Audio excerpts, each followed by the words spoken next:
everyone, I'm Kate Bovard from Atlas Therapy. If you have your head in a phone, a tablet, or a computer throughout the day, taking care of your cervical health is going to be very important to preventing headaches, jaw pain, neck pain, among other symptoms. So we have two experts on the topic, Atlas physical therapist Holly Strobel and chiropractor Ben Lechene, who are going to share some pointers.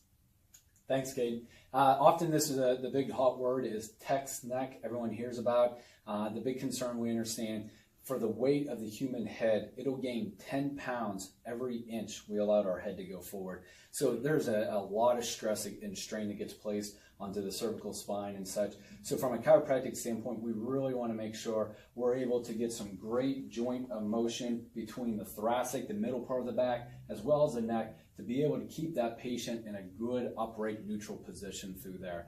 From that standpoint, then, once the joints are moving good, we want to focus on being able to add some good stability. So then the physical therapy comes in great to help with that.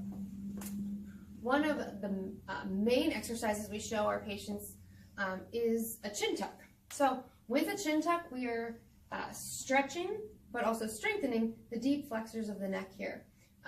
So to do a proper chin tuck, you can do it sitting, standing, or lying down. Imagine you're giving yourself a double chin and you're trying to line your ears up over the shoulders. When you're doing this, the eyes should remain level, so we don't want the chin going down or going up towards the ceiling. So as you do that chin tuck, go ahead, you're going to try to hold that position for about 5 to 10 seconds. You can repeat it 5 to 10 times, but you want to do it several times throughout the day. I typically ask patients to set an alarm on their phone or to mix it with a meal or something that they do routinely throughout the day. And that one's not going to be attractive. You can find more pointers on our websites at atlastherapy.com or LecheneChiropractic.com.